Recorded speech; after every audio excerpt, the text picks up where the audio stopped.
This is my land! You have no right! This entire town is under HOA control. You must obey. This is crazy! You cannot do this. I thought I had just bought a ghost town. I didn't realize I had also bought an HOA's worst nightmare.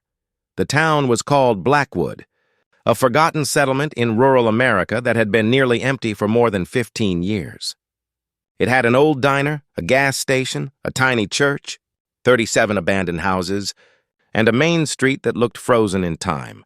Found it while searching for cheap land. The entire town was being auctioned after years of unpaid taxes and failed development. Plans. I expected a complicated property. What I didn't expect was to become the owner of almost an entire town. After months of paperwork, I finally got the deed. The first thing I did was drive through the old main street. Windows were broken, grass had swallowed sidewalks, old signs hung from rusty chains. But I saw potential. I wanted to restore Blackwood into a small historic community. I hired surveyors, contractors, and an environmental company. Then 2 weeks into the cleanup, a black SUV pulled up beside the old town hall. A woman in an expensive blazer stepped out. She introduced herself as Patricia Reynolds. I represent the Blackwood Community Association, she said. I laughed. Community Association? She handed me a folder.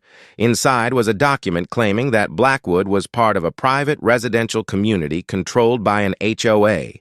According to Patricia, I was required to submit renovation plans, landscaping requests, exterior paint approvals, and even demolition permits to the association. Stared at her. This entire town was abandoned. Before I bought it, she smiled, the HOA never abandoned its authority. That sentence made absolutely no sense. I asked her where the HOA boundaries were. She pointed toward an old map. The boundary covered almost everything I had purchased.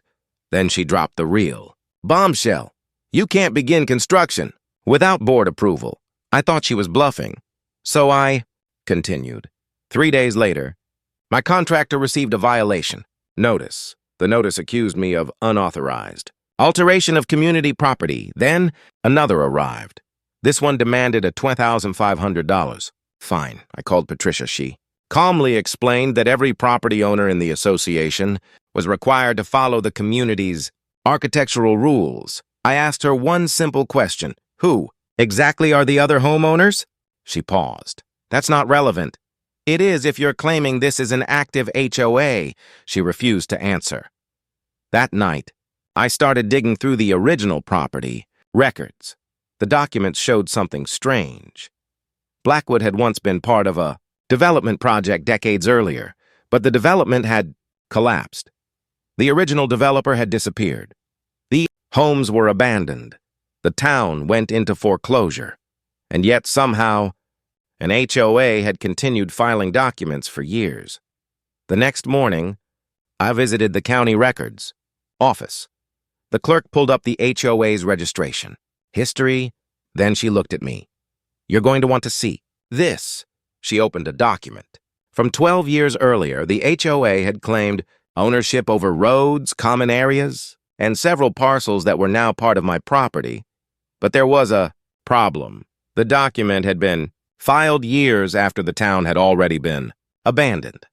I took photographs of every page. Then I asked the clerk, who had been paying the HOA's taxes. He pointed to a name, and that name wasn't Patricia Reynolds. It was the same development company that had originally abandoned Blackwood. Suddenly, this didn't look like an HOA dispute anymore. It looked like someone had been waiting for the town to come back to life, and they didn't want me asking why. I drove straight back to Blackwood with copies of the county records. Sitting on the passenger seat, Patricia was already waiting outside the old town. Hall, you've been digging, she said. I've been reading public records. Her expression changed. I held up the documents. This HOA was registered years after Blackwood was abandoned. She stepped forward. That doesn't invalidate the association. Then, explain who actually owns the common areas. She didn't answer. Instead, she demanded that my renovation work stop immediately. I refused. That was when she threatened to sue me.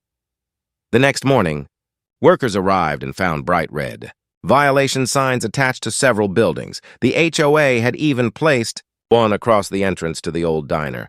I pulled it down. Patricia called the police, but when the deputy arrived, I showed him the deed proving I owned the property. He looked at Patricia, then at the documents, then back at me. This is a civil property dispute, he said, and he left. Patricia wasn't finished. 2 days later, an attorney representing the HOA sent me a letter demanding that I surrender control of several roads and buildings. The letter claimed those properties belonged to the community. But my title insurance company found something even more interesting. The HOA's claimed parcels had never been properly transferred. The association had been acting like it owned property that legally belonged to someone else.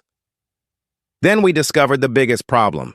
The original developer had created the HOA decades earlier, but the governing documents contained a termination clause. If the development failed and the properties were foreclosed under certain conditions, the association's authority could terminate, and Blackwood had been foreclosed years ago. That meant the HOA might have been operating on a legal structure that had already expired. My attorney requested a full accounting. Suddenly, Patricia stopped responding. Then, the developer's old company lawyer contacted us. He offered to settle everything.